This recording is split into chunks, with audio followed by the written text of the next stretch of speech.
foi feita para dividir ninguém.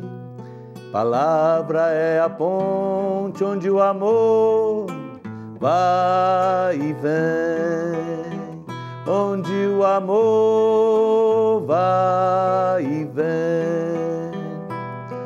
Palavra não foi feita para semear a dúvida, a tristeza ou o mal-estar. Destino da palavra é a construção de um mundo mais feliz e mais irmão. Palavra não foi feita para dividir ninguém. Palavra é a ponte onde o amor vai e vem, onde o amor vai e vem.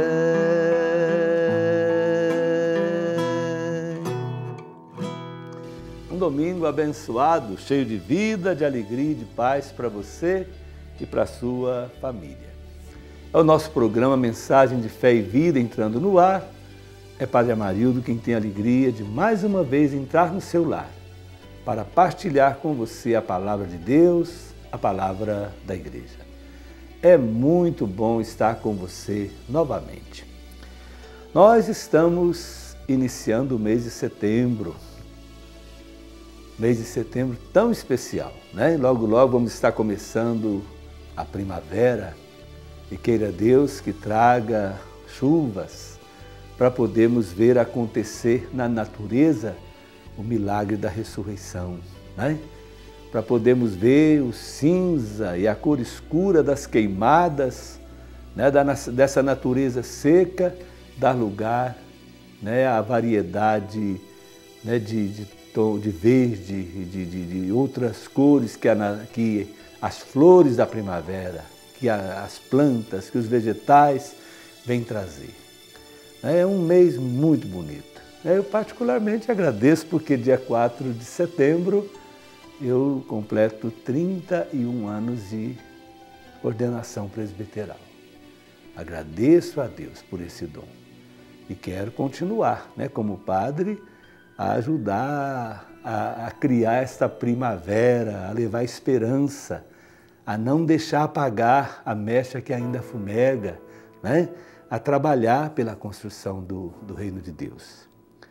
Mas o mês de setembro, né, é um mês da Bíblia, mês da Bíblia. Se o mês de agosto é dedicado à reflexão sobre a nossa vocação, o mês de setembro é o mês da Bíblia. Esse ano a Igreja no Brasil vai refletir sobre a primeira epístola de São João, um dos últimos documentos, um dos últimos livros que foram escritos na Bíblia, já para ajudar a responder a problemas que a interpretação do Evangelho de João estava gerando, né? No meio das comunidades, gerando divisões. Então, a primeira epístola de São João, a igreja vai refletir, né, sobre ela e todos nós somos convidados a abrir o Novo Testamento e a ler esta epístola tão bonita, né, que vem reafirmar a grandeza do amor de Deus, que vem reafirmar que Deus é amor para todos nós. Vamos ler, vamos meditar esta palavra de vida, esta palavra que reafirma a grandeza do amor de Deus e que nos convida a responder esse amor, amando a Deus e amando também ao nosso próximo, professando a nossa fé no mistério da encarnação de Jesus. Mas gostaria hoje, nesse programa, né, de refletir um pouco sobre a leitura da Sagrada Escritura, que é de fundamental importância para nós. A Bíblia é o livro de catequese por excelência, né? Na tradição protestante dizem sola a Bíblia, né? Deus já se revelou, já está pronto. Nós católicos, além da Bíblia, nós temos também a tradição apostólica, né? Que é a tradição vivida, né? O testemunho dos primeiros cristãos. E temos a palavra, a interpretação, né, do magistério. Né? Então, para nós católicos, A revelação, ela não está fechada, Deus continua, né? É uma revelação aberta, Deus continua. Valorizamos a Bíblia como os textos fundamentais, né? Os textos mais antigos, né? O grande fundamento da fé. Mas é importante lembrar que Deus não está preso dentro da Bíblia.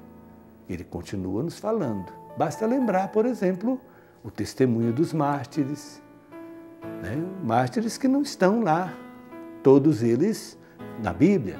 Basta lembrar o testemunho dos santos. Então a revelação ela continua, isso é importante lembrar. Agora, a nossa leitura da Bíblia, como cristãos, ela deve ter por ponto de partida os evangelhos. Os evangelhos. Por quê? Porque somos cristãos. A Bíblia não é um livro, é uma biblioteca. E temos ali livros escritos em diferentes épocas. Temos textos milenares, como, por exemplo, o 2º capítulo do livro do Gênesis, que fala da criação do homem e da mulher, por Deus, tirado da argila. Textos milenares. Textos que foram escritos na Babilônia, textos que foram escritos na Terra Prometida, textos que são base para as 3 grandes religiões monoteístas. O judaísmo, que é a mais antiga, o cristianismo, e quando falamos cristianismo no sentido amplo, todas as igrejas cristãs, e o islamismo. Então a Bíblia ela é fundamental. Agora, há uma hierarquia de textos. Os textos mais importantes para nós que somos cristãos são os evangelhos. São os evangelhos. Mateus, Marcos, Lucas, que a gente chama os evangelhos sinóticos, porque tem as mesmas fontes, e o evangelho de João. Até gosto de dizer, se não quiserem começar pelos evangelhos, comecem pelo livro dos Atos Apóstolos. Ali vamos ver o início da caminhada da igreja, a expectativa de Pentecostes, a vinda do Espírito Santo, a vida dos primeiros cristãos, a formação das primeiras comunidades, o testemunho dos apóstolos, sobretudo de Pedro, de Filipe, depois o grande testemunho missionário do convertido São Paulo, esse cristão da 2ª geração que foi tão importante para que a igreja pudesse expandir as suas fronteiras, cumprir a palavra de Jesus que disse: ide por todo o mundo, pregai o evangelho a toda criatura, ide, fazei que todas as nações se tornem meus discípulos, batizando-as em nome do Pai, do Filho e do Espírito Santo. Mas é importante lembrar, começar pelo Novo Testamento, de uma forma muito especial, ou pelo livro dos Atos Apóstolos, ou pelos evangelhos. Por quê? Que nós temos que reafirmar isso, gente? Porque somos cristãos. Então, nos evangelhos nós vamos encontrar palavras do próprio Jesus. É a fonte primeira da inspiração para nós. Ali, nós vamos aprender que Jesus nos ensinou o caminho do amor, nos ensinou o caminho da hospitalidade, o caminho da solidariedade, o caminho do perdão, o caminho da generosidade, o caminho do amor feito caridade. Todos os evangelhos têm essa preocupação de mostrar Deus como Deus amor, e de mostrar também Jesus como aquele que é o revelador de Deus, nos mostrando quem é Deus e nos mostrando qual caminho nós devemos trilhar para podermos viver uma vida conforme o Evangelho, conforme a pregação de nosso Senhor. Isso é fundamental lembrar. Olha, gente, e é importante nós frisarmos isso, porque hoje estamos vendo muitas igrejas cristãs esquecendo-se dos evangelhos, com a chamada teologia da prosperidade, Então, para justificar a chamada teologia da prosperidade, usam o quê? O Antigo Testamento. Então nós vamos ver, sobretudo, né, essa igreja da mídia, né, da grande mídia, o Evangelho já não aparece mais. São só textos do Antigo Testamento. Só textos do Antigo Testamento. Né? Vamos ver, muitas vezes, uma imagem de um Deus castigador, de um Deus severo, né, de um Deus mais preocupado em condenar, em castigar do que em salvar. Agora, não foi isso que Jesus revelou. Então é importante, como cristãos, comecemos a leitura da Sagrada Escritura pelos Evangelhos. Até porque os Evangelhos já são uma interpretação do mistério de Jesus, da palavra de Jesus, daquilo que Jesus pregou, daquilo que Jesus realizou. Por isso que são 4 evangelhos, né? O Evangelho de Marcos, que é o mais antigo, mais preocupado em ajudar os cristãos que viviam na região de Roma, né, a superarem o escândalo da cruz, né, numa sociedade de muitos crucificados, né, em que a memória de alguém crucificado deveria ser esquecida, né, porque era considerado na região de Roma, no Império Romano, um inimigo do Estado. Ora, como pregar Jesus crucificado? Como levar os cristãos a crerem e a anunciarem, né, que o Salvador é alguém que morreu na cruz? É um evangelho muito bonito, o evangelho do seguimento. Só conhece Jesus quem o segue. Depois vamos ver o evangelho de Mateus, né? O evangelho escrito para judeus convertidos, judeus que viviam na Síria, na cidade de Antioquia. Ali foi o berço do evangelho de Mateus. Então, um evangelho muito bonito, né? Ele tem, podemos assim dizer, 99% do Evangelho de Marcos está presente dentro do Evangelho de Mateus. Foi a grande fonte, né, que o escritor sagrado usou para poder anunciar a boa notícia para aquela comunidade de judeus convertidos à fé cristã que viviam na Síria, na cidade de Antioquia e região. Depois o Evangelho de Lucas, né? É o Evangelho do Espírito Santo, é o Evangelho das mulheres, o Evangelho, né, construído, né, escrito para pagãos convertidos, né, onde Jesus é apresentado como descendente de Adão, para lembrar que ele veio para salvar a humanidade toda e não somente para salvar alguns, né? Veio para ampliar os horizontes. É o Evangelho do Espírito Santo, que mostra o Espírito Santo conduzindo os passos de Jesus, os passos, né, dos primeiros cristãos, né, e que depois continua também no livro dos Atos dos Apóstolos, um texto maravilhoso, né, que nos traz ao capítulo 15, né, do Evangelho, quando Jesus nos conta as 3 parábolas da misericórdia, lembrando que o nosso Deus é misericordioso, né, que Ele não quer o sofrimento, a morte do pecador, mas quer a sua conversão, quer a sua vida. Um Deus que é Pai, que espera o Filho voltar e quando Ele volta, né, Ele o acolhe, né, com alegria, faz festa porque o Filho voltou. Né, mas não fica só esperando. Né? Deus é também o pastor que quando percebe que uma das suas ovelhas se perdeu, vai ao encontro, vai buscar a ovelha desgarrada. Ou Deus também procura, como aquela mulher pobre que perdeu a sua moeda. Né? E querendo encontrar a sua moeda, tirou os móveis do lugar, varreu a casa, procurou. Assim também Deus faz. Ele nos procura. Então o Evangelho vem mostrar esse cuidado de Deus, né, para conosco. E vem nos falar também do cuidado que devemos ter uns com os outros. Depois o Evangelho de João. É o último dos Evangelhos, já escrito no final do 1º século. Né? Texto teológico, bonito, né? Onde ali Jesus não é vítima, Jesus é Senhor em todos os momentos, né? Mas o Evangelho que vem nos mostrar o mandamento novo de Jesus, que vem nos mostrar Jesus nos ensinando que a nossa resposta ao seu chamado passa pelo amor. Nisto reconhecerão que sois meus discípulos se tiverdes amor uns pelos outros. Então, nesta sociedade, queridos irmãos, queridas irmãs, que muitas vezes faz da Bíblia uma metralhadora para derrubar os outros, né?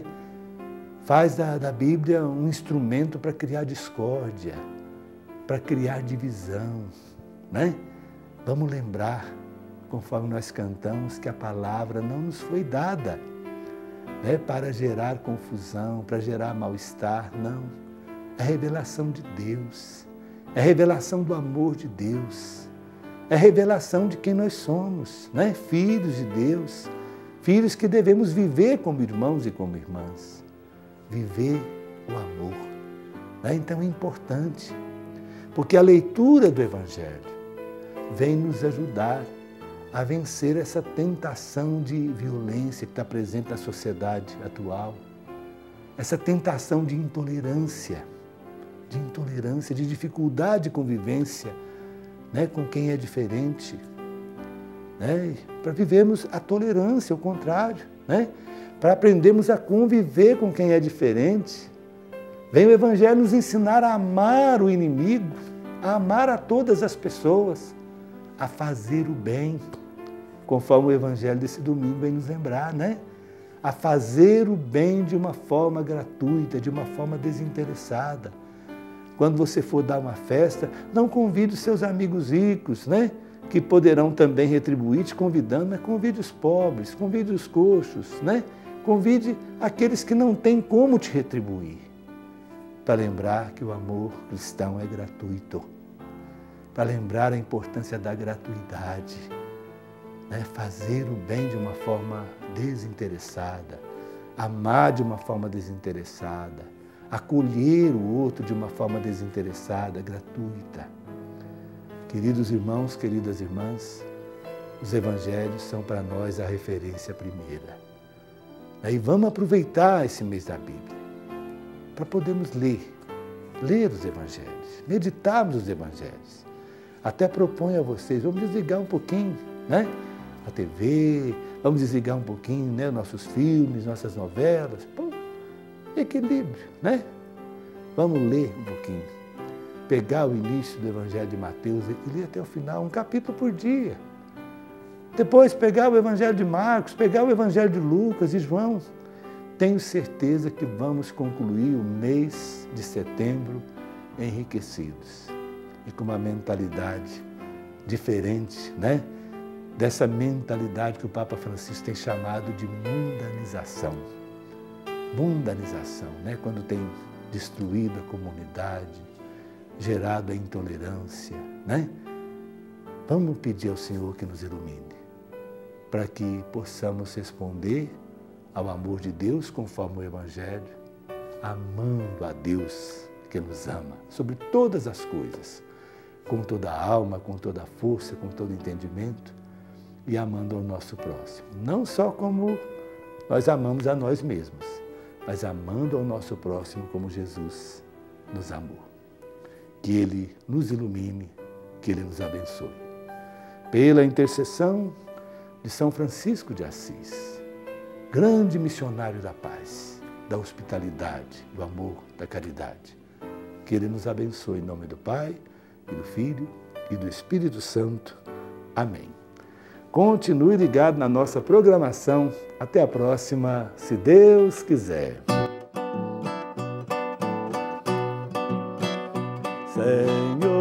Senhor, fazei-me instrumento de vossa paz. Onde houver ódio, que eu leve o amor. Onde houver ofensa, que eu leve o perdão. Onde houver discórdia, que eu leve a união. Onde houver dúvida, que eu leve a fé. Onde houver erro, que eu leve a verdade. Onde houver desespero, que eu leve a esperança. Onde houver tristeza, que eu leve a alegria. Onde houver trevas, que eu leve a luz. Ó Mestre, fazei que eu procure mais consolar que ser consolado, compreender que ser compreendido, amar que ser amado, pois é dando que se recebe, é perdoando que se é perdoado, e é morrendo que se vive para a vida eterna.